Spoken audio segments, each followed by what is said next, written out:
All right. Well, we are so happy to have Mayor Pete. How are you, Mayor Pete? We are so glad to have you with us. Great seeing you, Senator. Thanks for a chance to join you tonight. Absolutely. And my dear friend and partner, Gary Peters, as I always say, Pete, we are the 1-2 punch for Michigan. So we want to keep this dynamic 2 votes for Michigan in the United States Senate. And we want to have a conversation for a few minutes with yourself, with Gary, to talk about what's at stake in the election. And I love that you're from Indiana. You understand, the Great Lakes, who we are in Michigan and Indiana and so on. And because of your wonderful husband, you also have a stake actually in Michigan, right? And so that's right. Which is really terrific. So I wonder if you might just speak for a moment about your enthusiasm for Joe Biden and Kamala Harris, and what has caused you to be out on the trail. We love that you've been in Michigan. We want you back anytime you want to come. But what is it about this, and from your perspective, what's most important in terms of this election? Well, thanks. First of all, thanks for your leadership and everything that you are doing in the Senate. It's so important, and I'm so eager to as we send Senator Peters back to your side and hopefully deliver a new Senate majority. I can't wait to see what you and your colleagues in the caucus are going to do. I love campaigning across Michigan. We were across the state again today. My day started in Traverse City. Snow was flying. Chasten had Christmas music going already. He waits just maybe till Halloween if I can get him to wait that long. And then it's out with the Christmas music. And we were in Lansing. We were in just kind of crisscrossing the state, had a nice visit there. And, what we're seeing is, folks across the state in ways that rhyme so much with my experience, just a bike ride south of the border with Berrien County here in South Bend. People want politics to work for us. People don't necessarily always dial into the horse race and the political game. They're in this because of an awareness that the decisions that are made in those big white buildings in Washington, D.C., those wind up affecting us in the most direct way in our lives, our paycheck, our ability to get health care, the existence of our marriages, so many things that decide whether our lives are going to go well. Come down to whether we have good leadership or bad leadership. And we just don't have the leadership that we deserve in this White House. One of the things that's really inspiring to me is seeing this amazing coalition of Democrats, progressives, and moderates, and independents, and Republicans. We were in Bay City. A lot of folks who maybe are voting Democrat for the first time in their lives, but they see the way this president has failed to manage the pandemic. They see the way that this president has divided us one against the other, the way he's talked about the military, so many things that just aren't us, no matter what your party background is. And for me to see so many people coming together behind Joe Biden and Kamala Harris, it's a great example to me of what it's going to take to bring our country together. It's not just the job that Joe Biden will have to do as president once elected, if we do our job and help get him over the finish line. It's something that's happening not just after the election, but in the election. So the thing that most excites me about supporting Joe Biden and Kamala Harris is being part of that coalition that is going to knit back together a divided America, and we're doing it as we speak. Absolutely, yeah, we see that, and it does my heart good to think about what can be, right? I mean, we all talk about what's going to happen election day, what's going to happen a few days after. I want to, reiterate what our wonderful Lieutenant Governor said. And we got great folks that are managing all of that. We just got to vote, and it's going to be okay. We're going to get through this. The bully can't talk his way into another election or threaten us into another election. And when you talk about the future and what can be, exactly, for families, that's what we're really fighting for. So I want to ask my partner in the Senate, Gary Peters, to weigh in here. So Gary, what's most important to you right now as we look at this election? Whoops, we need to unmute you. That's the most important thing. This is the first that unmute. Is the most important thing. Now that I've been unmuted. Thank you, Debbie, and Mayor, thank you it's great to be with the three of you. Sorry, I'm running late. I've been Zooming across the state, and my previous one took a little longer. But I think I heard Mayor Buttigieg mention this there's no question the most important issue right now is just getting through this crisis. That's all I hear. From the healthcare to the economic aspects. And that's why it is just absolutely outrageous that we have a Senate, a Republican Senate, that is not stepping up and dealing with trying to get through some of the costs associated with this to make sure families can continue to keep food on the table, a roof over their head, and our small businesses that are struggling. That if anyone wants any look at the difference between our two parties, as Democrats, we passed the CARES Act, and then the Democrats in the House passed a very comprehensive package because we knew the CARES Act wasn't going to be enough. And the House stepped up. That was 5 months ago. And then they passed another package. And Mitch McConnell and the Republicans refused to deal with this issue while people continued to struggle. And that's why we need to have that change. We have to take the majority in the Senate. There's just no question about it. We have to elect Joe Biden, Kamala Harris. But we all know they need friends, and we know what happened with President Obama and Mitch McConnell, who tried to do everything he could to stop progress through that administration. It's simply unacceptable. We're not going to get through this pandemic as quickly as any of us would like unless we change leadership at the top, unless we put in Joe Biden, who has a comprehensive national plan, and make sure that we have the Democratic majority in the Senate to be able to, in the short term, help folks now, and in the long term, tackle this. And I think, there's so many, we have a long list of issues that we need to deal with as a country. But at least as I travel across Michigan, and I'm sure we all have the same experience, folks say, get through this crisis first, and let's deal with the other issues afterwards. Absolutely. Mayor Pete, one of the things I always say coming from Michigan is that we make things and grow things. And you do that as well in Indiana and where you're from and so on. And I wonder if you might just talk about the importance from an auto industry standpoint. I know you've been involved as well with Joe Biden and his rural agenda and so on, but just the importance in the economy of being able to make things and grow things. So. Yeah, it's such a great point, and I know how hard you have fought for the auto industry. One of the first times I ever shook hands with Joe Biden and took a photo with him was when he and President Obama were in Indiana doing the work of saving the auto industry a decade ago. And we forget how politically unpopular that was, but they took that step because they knew it was the right thing to do. That's what standing with workers actually looks like. You got this president comes through, talks a big game, and has broken promise after promise after promise to American workers. His idea of a good economy is one where his wealthy friends are doing well off those tax cuts that he's sending through. But the truth is manufacturing was in recession even before the COVID hit us. Look, we know that we can produce the best in the world. And we're seeing that not only in traditional automaking, but electric vehicles coming out of Detroit, coming out of the industrial Midwest where we live. We got to have leadership that actually has workers' backs and can look to the future. Not when you have a president who is in denial about the basics, or whose idea of a trade policy is to just go pick a trade war with China and then lose. Standing up to China is going to take a lot more strategy than that. And that's what we're going to see with Joe Biden. And I'm so glad you mentioned rural America too.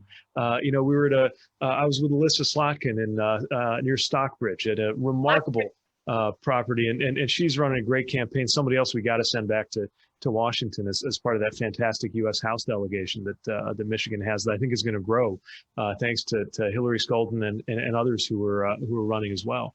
But we were in the middle of this bean field with farmers who were talking about, first of all, how much of a risk farming is at if we don't get ahead of climate issues, but also how much farming is part of the solution. Sometimes I think farmers got the message that they were being treated like part of the problem. We're actually investing in the amazing potential of American agriculture to move us forward is a huge part of how America can once again lead on these issues. You add to that, again, the fact that you need somebody who's actually got a strategy on international trade. I mean, farmers are getting killed on this China trade war that the president started and lost. And, we deserve somebody who's actually going to have a strategy. The last thing I'll mention is, when you talk to folks in rural America generally, but especially in agriculture, farmers do math for a living. And they manage uncertainty for a living. They're dealing with the price of supplies, the price of their products, when to bring it to market. The last thing they need is the unpredictability, the chaos whether it's on trade or whether it's what's been happening with climate and weather or anything else, the chaos we've been living with in this moment. And that's why I think just the steady hand and the social and the policy effects of just being a little more stable, I think is going to move us forward so quickly. And it's making sure that we have that Senate majority too. Look, the House has been churning out good legislation, like Senator Peters said, stuff like COVID relief that we really need. We know how important it is to get Joe Biden in the White House, but really it's you and your Senate colleagues who are going to be the key to all of this. And I just can't wait to see what will happen when we can open the floodgates of good policy to benefit workers, to benefit farmers, to benefit all different kinds of communities when we have that Senate back in the right hands. Well, I couldn't agree more. I have to say, I have been representing Stockbridge since I was a state representative. Oh, wow. Know it well. And I couldn't agree more. And I have to say that when Gary gets reelected and when we have a Senate majority, I will once again be chairing the Agriculture, Nutrition, and Forestry Committee. And frankly, tackling the climate crisis is my top priority because agriculture can be a wonderful part of the solution. Actually, I think leading the solution on this. And so I'm so glad to hear you say that. Gary, you have done so much work with the auto industry, both our current industry supporting workers, also the future and so on. And I know you share my concern about the current president and vice president and their past positions when we were fighting to save the auto industry. But thank you so much for all that you've done. I wonder if you might want to speak for a minute about what's at stake and the differences in terms of supporting our auto workers. Well, absolutely, Debbie. And you're right. I think it's important to bring up that point because we know where Joe Biden has been for us and with Barack Obama when it came to the auto crisis. Here we were in a situation where the economy was in a free-for-all down as a result of unbridled greed on Wall Street. It would have taken down the auto industry and the jobs all through our state and the country. And actually, not before he was president, Mr. Trump was not supportive of the rescue for the auto industry. And actually, Vice President Pence actually voted against it when he was a member of the House. They were opposed to it. And it was Barack Obama and Joe Biden who was front and center, who believed in the American workers, believed in auto workers, believed in Michigan, and actually supported it. And it's that kind of leadership that we need right now to get through the COVID crisis. It's demonstrated. This is not speculative. We know that they can do it. But to your point, Debbie, I mean, it's really clear that we've seen manufacturing decline under the Trump administration. He isn't saving jobs. We were in a decline prior to this. There hasn't been the kind of focus that we need to have on manufacturing and understand that that's the lifeblood for our country. We need to have a focused policy to support manufacturing, something that Joe Biden is well aware of. It's part of his economic plan to be able to coordinate that and make sure that we grow manufacturing jobs. And that's great for Michigan. You know, we're in terms of GDP, we're second in the country of manufacturing. And that has to be the focus of this administration, something you and I have been working on. I've introduced the National Institute of Manufacturing, broad support of folks across the groups to really focus on it in a coordinated way. And that's what folks will get with a Democratic administration and a Democratic Senate and House. We know, as you say, we know that in order to be a great country, you actually have to make things. We make things in Michigan. And when you make it in America, that works really well for us in Michigan, and we're totally focused on it.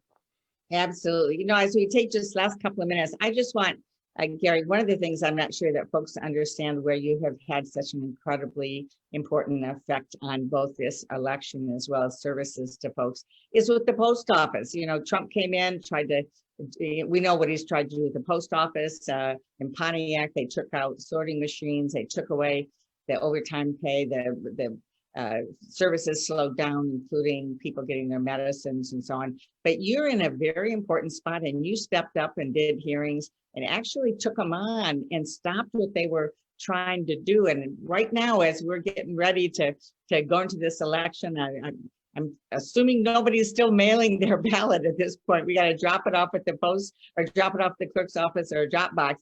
But I wonder if you might just speak for a moment about the important work you've done as it relates to protecting our post office and all that means.